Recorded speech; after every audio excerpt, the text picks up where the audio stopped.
What neighborhoods are they targeting? So it's interesting. I mean, it depends on it depends on what the ultimate goal is. But I think that for the people that we're basically seeing, they really want to be in neighborhoods that they can see an appreciation. You know, when you're looking at Miami and you're looking at price per square foot of what we're doing in the city, you know, an average price per square foot in the city, you're about, you know, $650 a square foot, let's just say.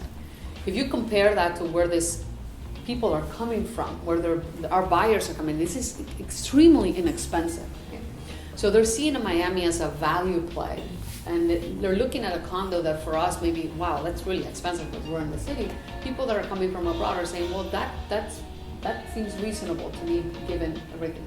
So for us, obviously I'm very vested in downtown Miami because we are doing some of the very important projects there now.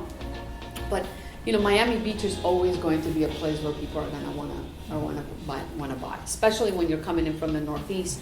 So a lot of the people that they're referring to, as far as the hedge funds moving down, or the executives coming to look and establish residency and for their families, they're looking at areas like Miami Beach is a good area for people. Coral Gables is always a good area. They're looking for schools. They're looking for places where they can have, you know, good restaurants and good accessibility. So those type of markets always play well. But then you also have, you know, markets like Fort Lauderdale where you buy so much more for your money, and people are looking into, you know, and price per square foot always makes a thing. So I think markets like that where there's still room for growth, especially in the waterfront areas. Waterfront is it's a big driver for people in general.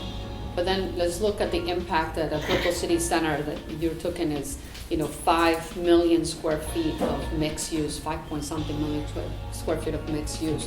What it did not only to Brickell City Center and from the residential standpoint of what they sold, but think about like related, right? They brought to market all those buildings around, like the SLS, the SLX Lux, you know, ourselves, we did a building just by there, Brickell 10. All of those, the amount of the sales that were produced because that was coming into that area is huge.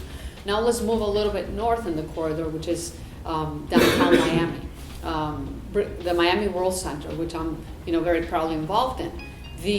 That's the second largest urban development in the United States. I mean, that is 17 million square feet of mixed-use development. It is enormous.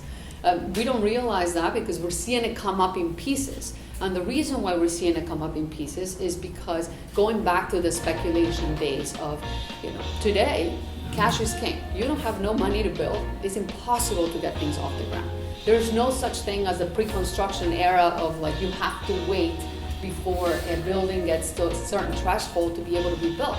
Today, I can't sell a building unless I can tell the buyer that that building is coming off the ground. And